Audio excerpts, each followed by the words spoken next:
talk radio station anywhere. We are LA Talk Radio at latalkradio.com.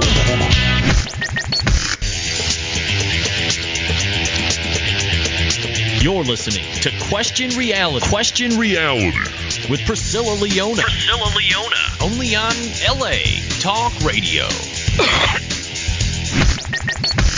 Hi, welcome to Question Reality. I'm your host, Priscilla Leona, and we are coming to you live from Studio City, California. Our show is broadcast every Sunday from 5 p.m. to 5:50 p.m. Pacific Standard Time.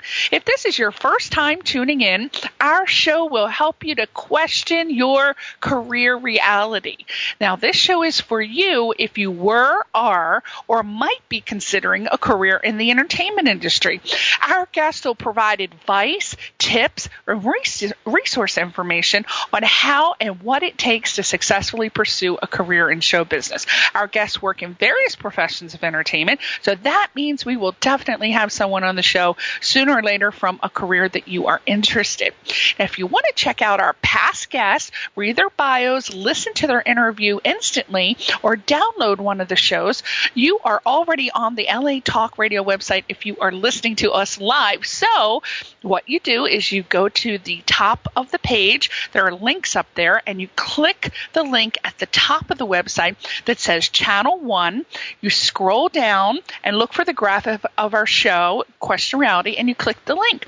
And this will take you directly to our archive page where you can view the list of all of our past guests. And our shows, very exciting, are also available for download on iTunes. Every single show is downloaded, so you can listen to them or send an email to your friends and tell them to check the show out under the podcast section. And what you do is you go to the podcast section and you type in Question Reality Radio in the search box, and that will take you directly to our shows. Now, if you want to find out about our future guest who's going to be on next week, next month, almost next year, because we're booked until September, you want to go to the official Question Reality website, and that address is questionrealityshow.com. questionrealityshow.com. Now, I want you to get your pen and paper out because you need to take notes, everybody. We have a very esteemed, distinguished, sophisticated, elegant person as a guest today. I feel a little intimidated having her on the show. I had to really think carefully about the questions I was going to ask her because I thought, oh my gosh, she's going to think I'm a moron asking these simple questions. But you know, our show is all about simple. We just give career advice, tips, resource information. I'm not going to ask her how you win the Nobel or Pulitzer Prize, but she could probably answer that immediately without hesitating or going to look it up on the internet. She wouldn't even have to Google it. Her name is Karen MALPEDE, and she is a playwright, a director, and a peace activist. And if you want to check out her website right now while we have her on the line, let me give you that address. It's theater3collaborative.org. theater3collaborative.org, and that's spelled TheaterThreecollaborative.org. And I got to remember to ask her the difference between some people in theater spell it Theatre, and then some Theater. And I have been meaning to ask that question my whole entire life, and I actually never got around to it. I completely have forgotten to do that. And I was involved in theater for many, many years, and I never asked anybody. So we're going to ask her today. I hope I remember and don't forget it again. She was referred to us by some of our past guests, the wonderful playwright Brad Mays and Lorenda Starfelt. And she is going to be working with them on an upcoming play. Now, let me just tell you a little bit about Karen. Karen MALPEDE, her bio was so extensive, I'm like, oh my God, I need to just get one paragraph out of this, but I just didn't know where to stop because there's so much. But basically, she's a co-founder of Theater Theater 3 Collaborative. She's an author of 16 plays produced in the United States, Europe, and Australia, as well as short fiction and essays and articles on theater and human rights. Her newest play, Another Life, will be staged at John Jay College and the Irondale Theater Center in New York this fall under her direction. And she has an excerpt which was published in the Kenyon Review in the fall of 2010. She directed a staged reading at Dixon Place on September the 21st of that. And Prophecy premiered in London in 2008, and Karen directed the New York premiere in 2010. She's a very busy lady. When I continue on, you're going to go, oh my God, how does this woman do it? She must be exhausted from day to night. She's now Prophecy is scheduled for production in LA under the direction of Brad Mace, who was our guest, next season. So Prophecy will also be published along with 6 other anti-war plays by prominent playwrights in the anthology Acts of War, Iraq, and Afghanistan in 7 plays. Northwestern University Press, I think it's April 20. Oh, this month. Now, MALPEDE, Karen, rather, people like to call her MALPEDE, but Karen has written the introduction to this anthology, so that should be exciting. She writes. And she has previously directed her own scripts, which are I Will Bear Witness, which was classic stage theater at the New Inn Theater, and London English Theater, Theater Berlin, The Beekeeper's Daughter. Oh, my God, there's so many. My God, there are so many. I could go on for hours and hours, but we really want to get down to it. She's just done so much. So without further ado, let's talk to Karen and let's let her tell you all of the wonderful things that she has done and is doing today for our world. Karen, are you there? I am. Thank you. My God, I can barely hear you, Karen. Speak Humbled up, girl. Indeed. Oh, my God. When I look at this, I think, what is going on? How does one achieve all of the things that you have done in your life?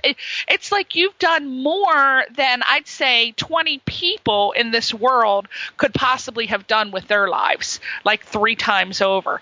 And I just wonder how do you get that motivation to do all of that? What motivates you to continually do all of the things that you do? I've been very lucky, and the particular way that I've been very lucky is with the people I've known, mentors who were older than I by 20 or 30 or 40 years, and colleagues who are around my age, who led the way. Julian Beck and Judith Molina of the Living Theater, Joe Chaikin of the Open Theater. We were just at dinner talking about Grace Paley. People I've worked intimately with and often been arrested with on peace actions and nonviolent civil disobedience actions. And, that's just sort of the way we lived, where we did our work and we did our private writing work and tried to make it public as well as we could, and we did our work in the world at the same time. And so, I've been lucky. And I've been also lucky to live a long time, which helps. So, yes. My God. Well, it goes on and on. But let's start way back, Karen, in the beginning. So what did you want to do? From your earliest memories, what did you want to be when you grew up? What profession did you I wanted to be a writer. You did? Always. There was never, ever a question. And sometimes I think, well, how foolish. You could have been a psychiatrist or somebody with a salary of any sort. But it was never a question. It was never a question for me. And I have a twin brother who actually runs the Los Angeles Poverty Department Theater in L.A. I'm in New York, but he's in L.A., and my daughter's in L.A., too, working in film, in special effects. But anyway, my brother said to me once the same question, what would you like to be when you grow up?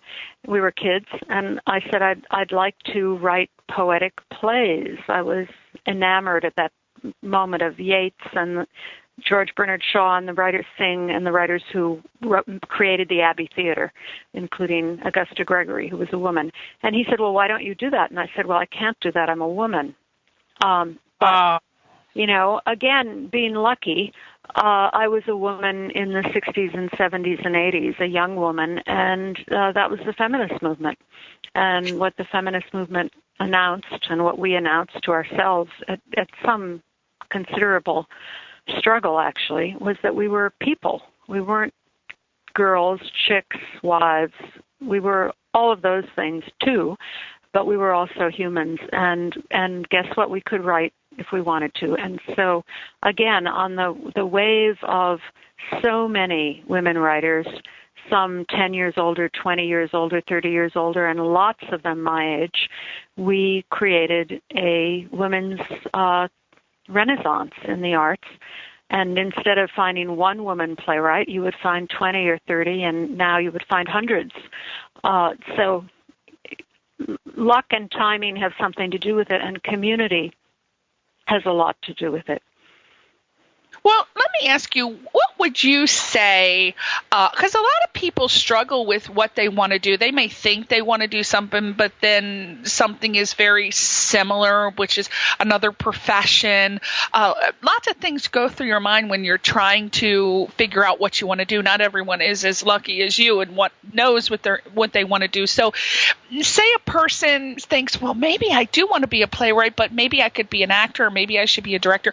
What encompasses the mind of someone who wants to be a playwright that you would say, you know what, you think you want to be this, this, and this, but you actually should pursue a career as a playwright? What goes through the mind that would trigger you to know that that person should pursue a career as a playwright? Well, most of us multitask. So I direct and write. I started as a writer, and then I started directing.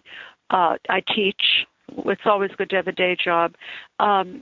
So I don't think it's so important to make the choice. Of course, if you're going to be a writer, you have to write. And when I teach writing, which I do, I try to tell my students that the most important thing to do is to write every day. Sometimes you don't write every day because you've just finished a play, which is sort of my situation now. But I write something every day. And so if you're not willing to do that, or you don't want to do that, or you can't do that, the first thing, of course, is to try. And the second thing, because if you don't write, people have I think a strange idea that inspiration takes care of everything, but actually hard work is what takes care of everything. Right. And if you work hard, then you do get the scene that comes out totally perfectly after years or months of trying to struggle. So I think the first thing is persistence and discipline.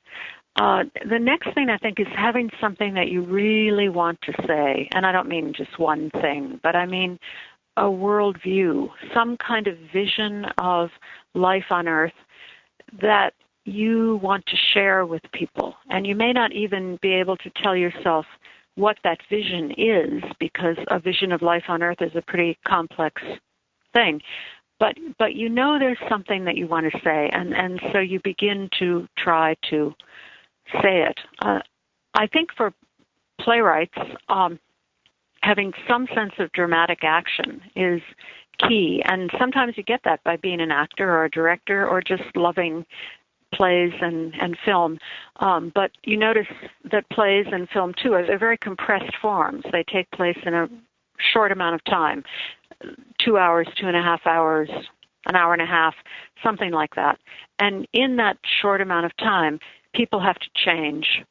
And that feeling of how people change, and how people change is that they make choices, same way they change in life.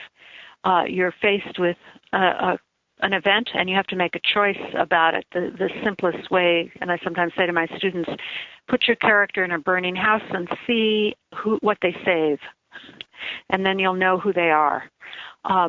Put put your character in any heightened situation and watch what they do, what choice they make. And that will give you a clue about who they are and also what it is you wish to say. That sounds very, that makes total sense, because you really have to, as a writer, you got to think about, I would imagine, I'm, not a playwright or a screenwriter, but I would imagine that you actually have to think about a situation and want to actually write about it, not just think about it, because a lot of people can sit and think, or maybe you call it fantasy, but a lot of people can think about a lot of situations or scenarios, like what if this happened or what if that happened, but it's the actual putting it to paper and having the discipline to do that day after day after day and wanting to make it work so bad that would actually take you to the level of actually calling yourself a writer. I say all the time, I have to do an awfully lot of bad writing before I get to what I start saving. I mean, my computer is littered. Now we can save everything, of course. My computer is littered with stuff. And then it clicks in. It clicks in at a certain point. I mean, for a long time you're in the dark, or I'm usually in the dark for a long time. And I have this sort of, sometimes I get a vision of a play. I think, oh, that's what I want to write. That's perfect. I know the whole thing. Great. And then I go to my desk the next morning and I've forgotten it all.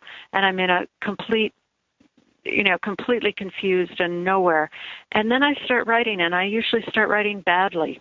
But that, I think, is also important. I'm the kind of writer who writes myself into something, into the story, into the characters. At a certain moment, your characters start speaking to you. And then you become, instead of the person tilling the soil and turning over rocks and breaking through roots and stuff like that, you become the channel, and you start to be sort of wildly attuned and listening to what your characters are saying to you, and then it's a whole different ballgame, and you're on, if you will. You're the servant of this story, of this creation. But you don't get there, or at least I don't get there, without a lot of banging my head against the wall, and as I say, just plain writing badly for a long time. That's okay. It's okay to do that. I don't know any other way to do it. I'm sure there are other people who do, but I'm not so sure, actually.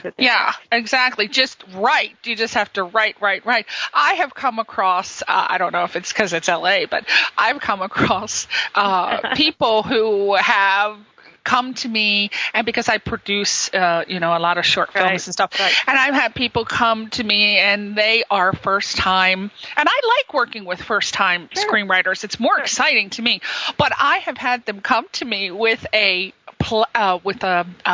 script, and it's their very first time writing it. They wrote it, it's done, and they send it right on over to me, and I'm like, okay. And you look at it, you go, okay, well, you need to do this and this and this, and not being it's very hard being a producer and getting scripts, and obviously not being a playwright or a screenwriter, you can't give them the technical advice that they need to do what they need to do, but you just read and go, that ain't right. What the hell happened up in here? That shit is just bad. So what do you do? I mean, how do you tell somebody, what do you do? Well, I mean, I try not to be in that situation. I have a theater, but we're not a producing theater. We produce only work that we generate. So when people send me a script, I can always easily say, I'm sorry, we produce the work that we generate, and we don't accept, submissions. On the other hand, I teach writing. So when I teach writing, I work very specifically with the writers, and we read out loud. Each writer reads their scene or their chapter there out loud every week, and I critique very specifically, moment to moment, word by word sometimes.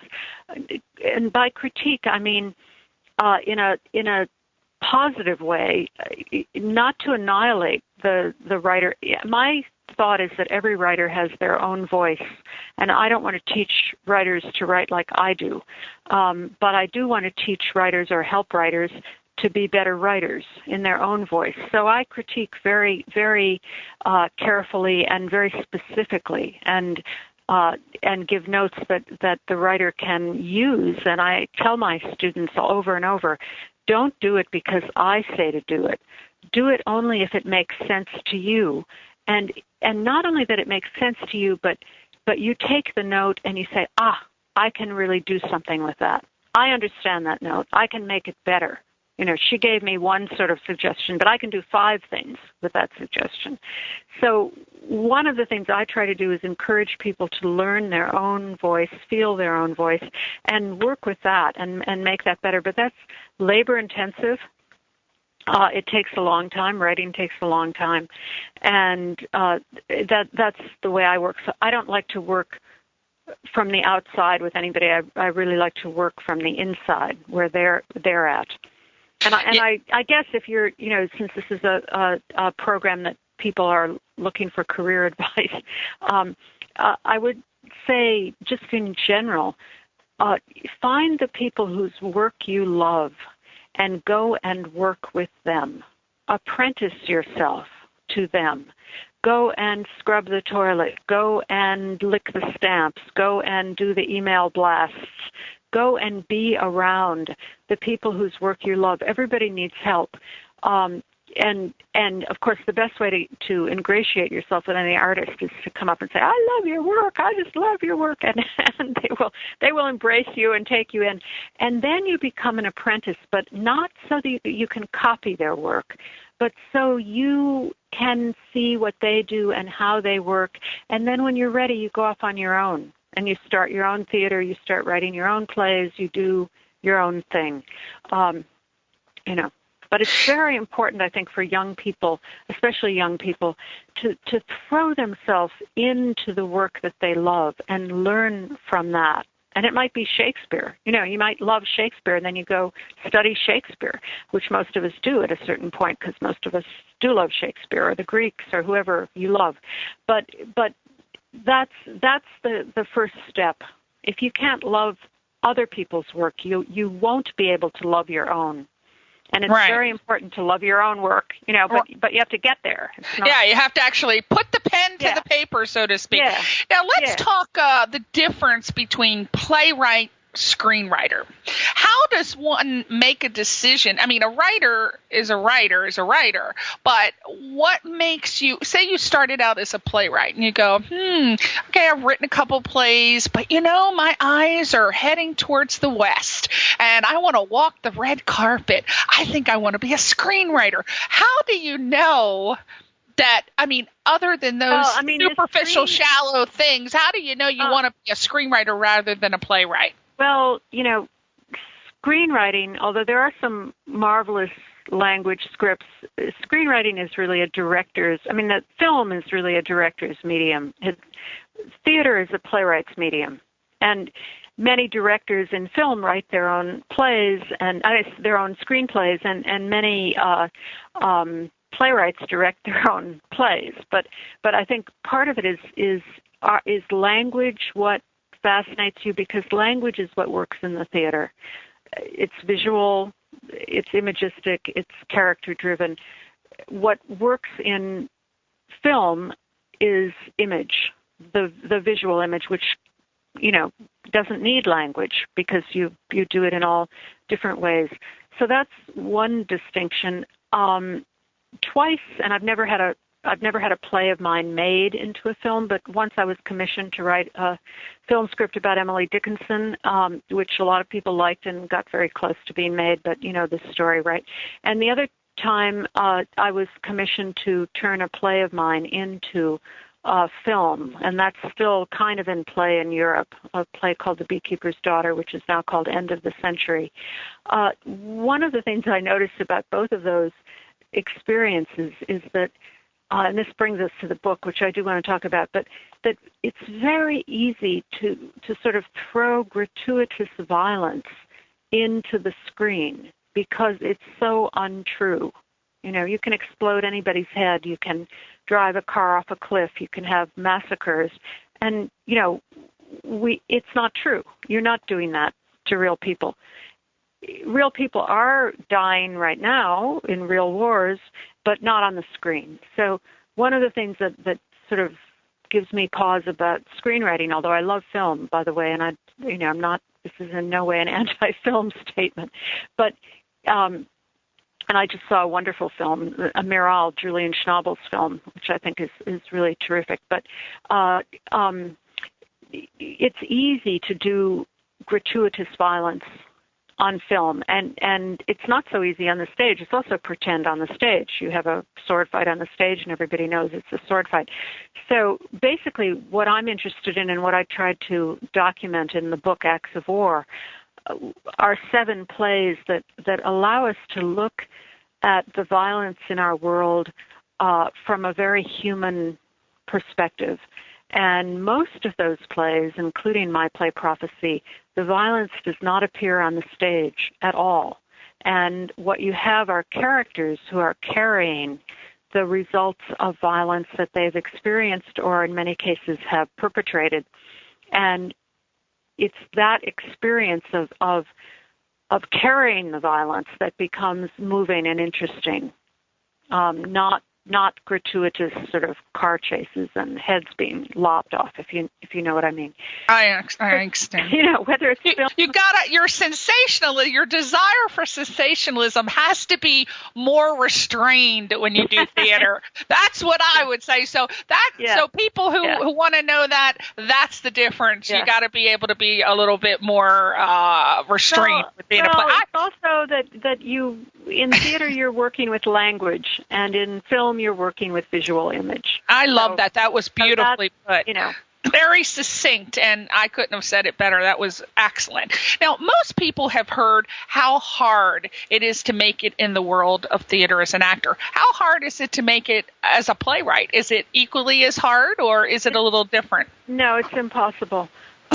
It's really, we just got a grant to bring the new play Another Life to Kosovo.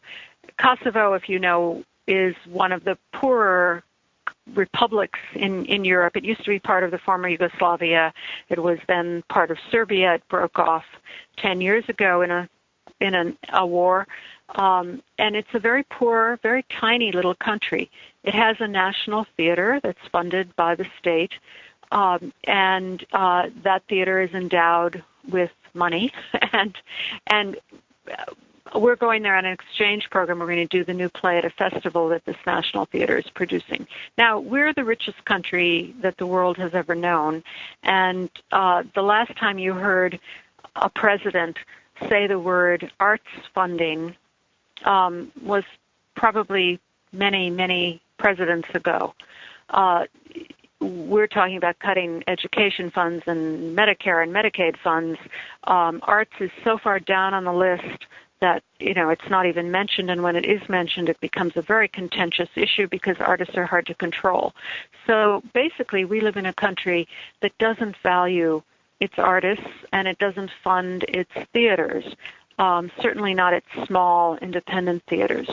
So it's a struggle for everyone. It's very difficult. It's almost, I wrote to my friend in Kosovo, it's embarrassing to be a citizen of the wealthiest country the world has ever known and tell you that I have so little money to do my next project.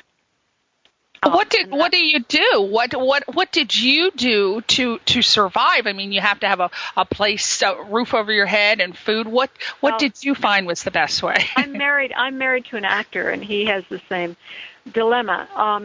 Well, as I say, a day job is always good. Teaching, and most writers, most artists, many of us teach or do something else to bring in a steadier income. And we spend a lot of time fundraising. I was, again, lucky when I was young. I had a couple of patrons who sort of discovered me and gave me money. It was easier government funding then, but I still had patrons. My last play was funded by individuals basically, and some foundations who wanted to see the play done. So you really have to be very clever and very persistent. I mean, I think that there's some people, very few relatively, strike it rich in any profession in this country. But for the rest of us, it's a constant creative battle to see how you fund your art. And now there's a website called United States Artists. We're about to launch a campaign on United States Artists. It's a fundraising site. It's based in California, actually, in LA. It's a fundraising site for artists who have achieved a certain amount of recognition, and you have to be vetted, and then you get on it. But basically, it's a fancier version of Kickstarter, which is another website that artists go to post their projects. A lot of them, if you go to Kickstarter or United States Artists, you see, we need finishing money for this film. We need rehearsal money for this play. And so there's,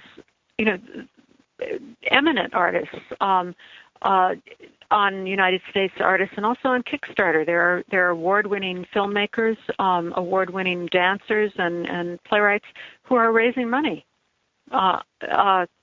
through these venues. So one has to be extremely creative, persistent, and the work has to be a certain quality so that people want to fund it, and that's what you do. And learn how to make a cocktail, flip burgers, and walk dogs. And you can't be having an ego about it either, people, because that's going to put a hot dog in your mouth and a pretzel in your mouth, right?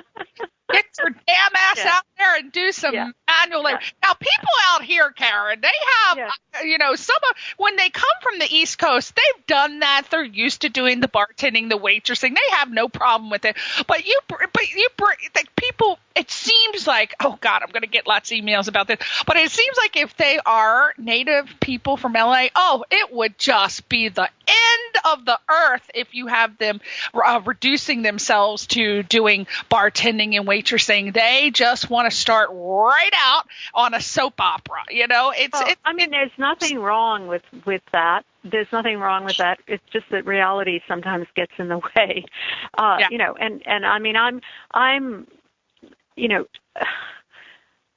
I'm an artist who's trying to change perception. So soap operas ain't my thing, if you will.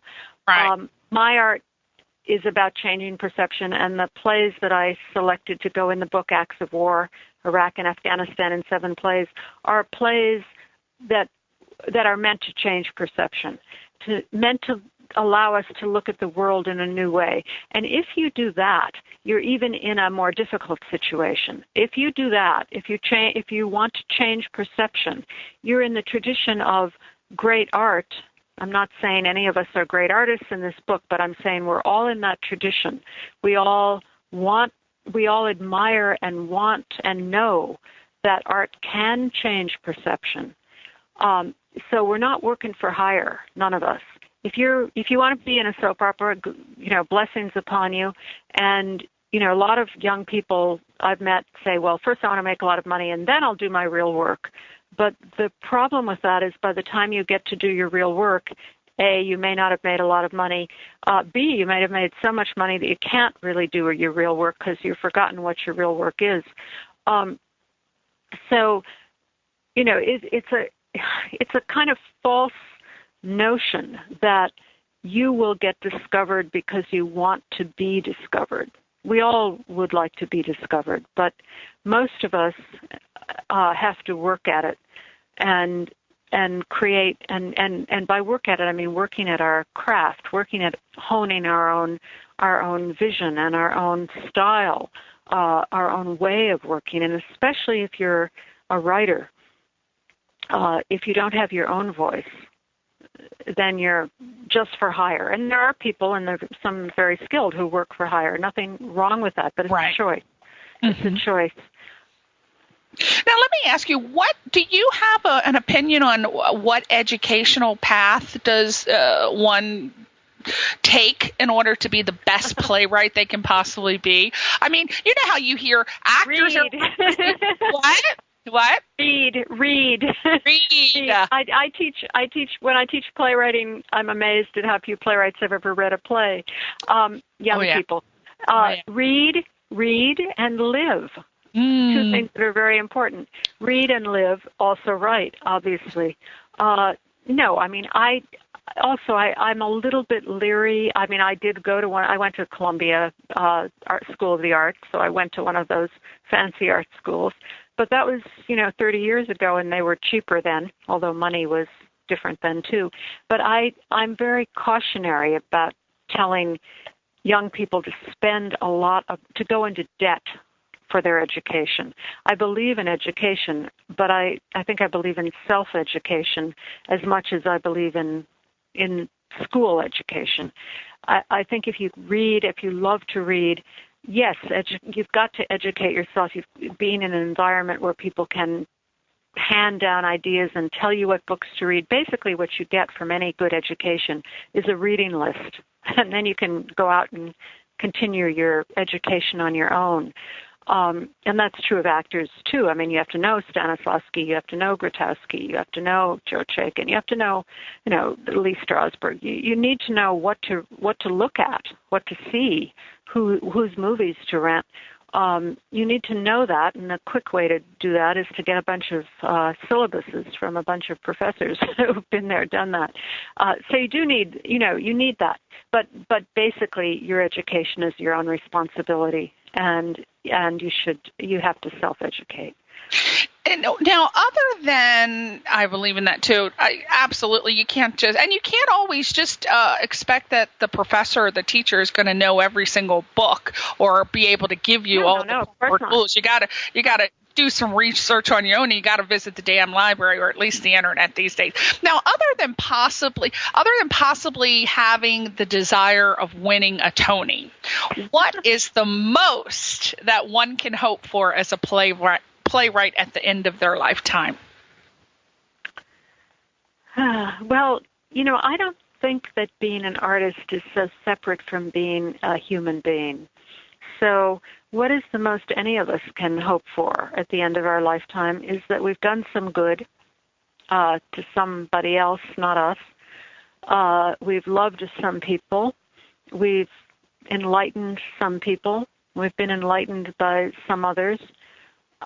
We've done as little harm as we possibly can. Right now, we're living on an endangered planet, and so I think it's incumbent upon artists, again, to try to help us find ways to save the earth that we're living on. What kind of lives do we need to begin to live to recognize? I mean, you guys are all out there on an earthquake fault, right?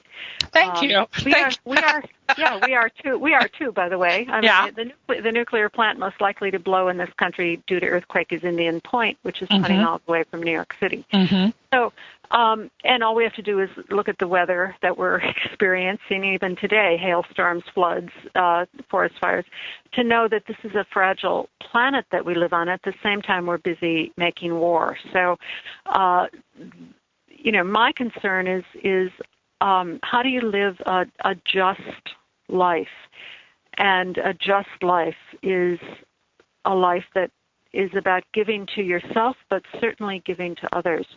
So, if you win a Tony in all of that, that's great. That's the icing on the cake, and mazel tov. And exactly. But, it's like something happened on the way to the forum. I won a Tony, right? Yeah, I mean, it's great to win an award. It's great to win an award. I've never won a Tony, but, plays of mine have won Obies. I've won, different grants. It's wonderful and wonderful to have a little money in your pocket and have a little, recognition. The most exciting time of being an artist is actually doing the work. It's the times you look back on.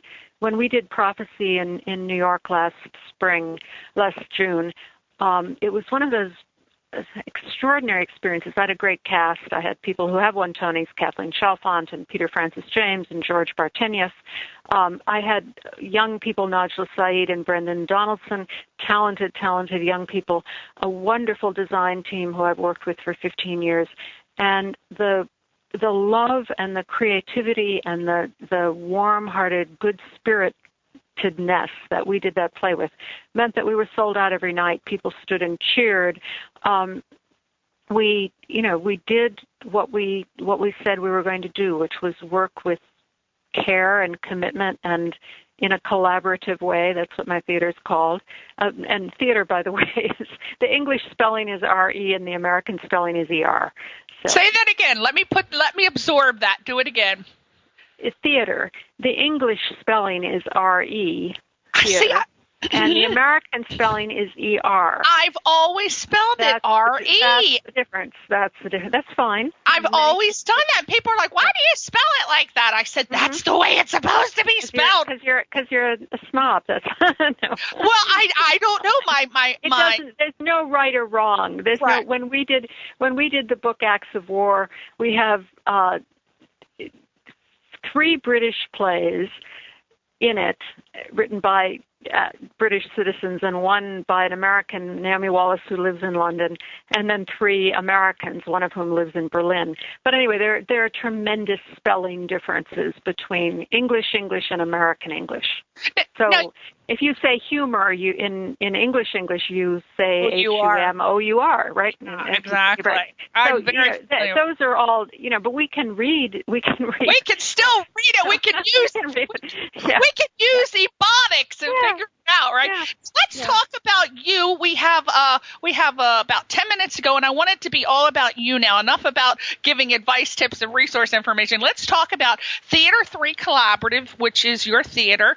Again, the website is theater3collaborative.org.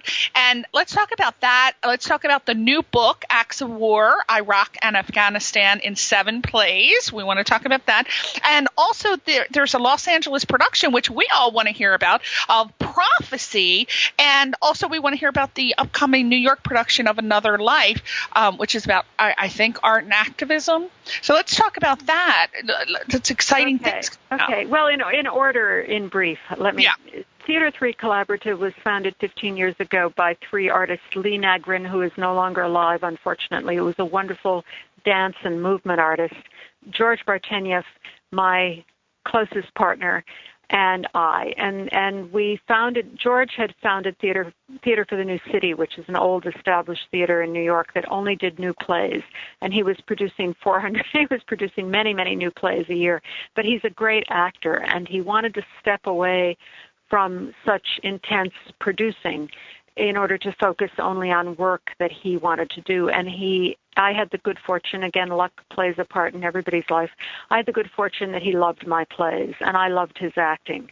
And Lee, we loved her work. So the 3 of us started Theater 3 Collaborative, and we produced a play called Beekeeper's Daughter, which we took to England first, and then to Italy first, and then to New York. And since then, we produce only work that we generate, as I said, and that we feel passionately about. So we did a production called I Will Bear Witness, which was a one-man show that George and I created from the diaries of Victor Klemperer. It's a Holocaust diary. It's an extraordinary diary. And we toured that all over the place, all over Europe and up and down the East Coast of the United States. And then we did Prophecy in London as a co-production and in New York. Now we're working, I've left out a few smaller productions, but I'm just hitting the big ones. Now we're working on a play called Another Life, which is actually a very surreal and probably our wildest. And I said the other day, Prophecy is a lovable play. Another Life is not a lovable play. Another Life is the story of what's happened to us in the last 10 years as in the United States, and it's partly the story of our torture program, the program that was initiated by the Bush administration to deal, quotes, with, quotes, terrorists and legalize, quotes, enhanced interrogation techniques, i.e. torture. And I don't know how many people listening know that a lot of the reasons we went to war, quotes, reasons we went to war in Iraq. For instance, it was said that Iraq had weapons of mass destruction. If you remember that, Saddam Hussein had weapons. That was a lie that was elicited under torture. And the person who finally confessed to knowing that Iraq had weapons of mass destruction was tortured so badly that he finally said that. And everybody knew this to be true, not just the people in the administration who repeated that lie. He was called Al-Libi, the man Al-Libi, Sheikh Al-Libi. He's dead now. But many of us who had been following the story also knew that was a lie, and that was a lie that was elicited under torture. Another Life is a very surreal look at a lot of this, including the economic collapse of 2008. Because if you look at the last 10 years, you realize that one of the things we did immediately after 2001, September 2001, I live in New York, and I was very involved with the witnesses and survivors and rescuers of the attacks of September 11th. But one of the things we did is we began to spend money wildly, and the economy started to go into the housing bubble and all the bubbles that burst in 2008. So anyway, Another Life is a surreal, dreamlike, fantastical look at some of these issues that we've lived through together, and that's the play we'll be doing in the fall. It's the 10th year anniversary. Where is it going to be? Where can we go and see that? In the fall, it's going to be at John Jay College, the Gerald Lynch Theater, as part of a festival called 9/11 Play Series. There'll be 4 plays as part of that festival. Another Life, a student-created play, which I'm going to create with students, a play that's coming from Sarajevo and Kosovo called The Demolition of the Eiffel Tower, by a wonderful young playwright named Jetin Nezarich, and a play by Amy Green, which was written 10 years ago, which is a documentary about the immediate aftermath of the attacks. So there are 4 plays that look in different ways at the legacy of the last 10 years and how we've experienced and lived through the last 10 years. And that'll be in September, and then we will do a longer run of Another Life at the Irondale Theater Center in Brooklyn, probably now in March. March of 2012? March of 2012. 2012, of course, obviously. Yeah. And they can find about all of this information on Theater 3 Collective, theater3collective.org. And Collaborative.org. Oh my God, I can't believe I said that. Well, it is a collective. It's both. But it has this long, funny name. Theater3Collaborative.org. Collaborative.org. We have 3. The other thing that I'm just really proud of that I just want to say is this wonderful book called Acts of War, Iraq and Afghanistan in 7 plays. One of those plays is mine. 6 of those plays are by other amazing writers. I'm so proud of this book. Where can we get it? Anywhere. It's just been published Amazon.com. Amazon.com. It's been selling out on Amazon.com. Okay. You can get it at a discount there. You can go into your local bookstore. It's at Barnes & Noble's. It's Northwestern University Press. And these are plays that really, each one of them is so strong, so powerful, sometimes funny, sometimes beautiful, by major playwrights, and each one of them takes is an important play about, again, what we've lived through, and especially about what our troops have lived through. A lot of the plays focus on the cost of war to the people who've actually been fighting the war, and the cost of war to the democracy that we live in. But the plays are poetic, they're humorous, they're wild and wacky, strong, and really brilliant, I think. So I would encourage anybody who's interested in any of the things I've said tonight to run immediately and get that book. Yes, the Acts of War. It's called Act of War, Iraq. Acts of War. Acts of War, Iraq and Afghanistan. And you can get it at Amazon, Barnes & Noble, and it's 7 plays. And then lastly, let's talk. We got 1 minute. Let's get it in, Karen. We got to talk about Brad Mays. Is he going to still be directing Prophecy? I love Brad Mays, and I wish I could say that was true. I don't know. He's overwhelmed. We hope that will happen. I don't have a date yet. I would love for him to do this play. I know he loves the play. It's not about the play. It's really about life getting in the way. Right. I understand with the passing. We're hoping that this can happen next year. And so it's going to be. It's not coming up this year. It'll probably be more like next year. It'll be next year. Yeah, it'll definitely be in LA. So it will be in LA. I hope Prophecy gets to LA. I think people in New York and London loved Prophecy, and I think in LA they would also love Prophecy. Well, we are going to make sure that we announce it. So will you promise that you come back and talk to us about Prophecy when you're ready to do it? I will. I would love to. And we want to talk more about you being a peace activist. We want to let it all hang out the next time you come out. I'm going to give you a pulpit. You're going to be on the apple cart. You're a doll. Stuff. We're going to talk. We're going to stir it up next time, Karen, okay. for sure. Okay. Thank you so much, Karen. Everybody, thank you for tuning in. This is Karen Malpede. Go to her website, theater3collaborative.org. Thank you, Karen. God bless you. Say goodbye to your listeners. Thank you, Priscilla, and everybody out there. Thanks so much. Bye. Bye-bye.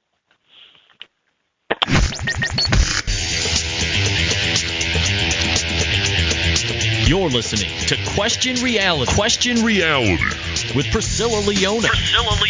Only on LA Talk Radio.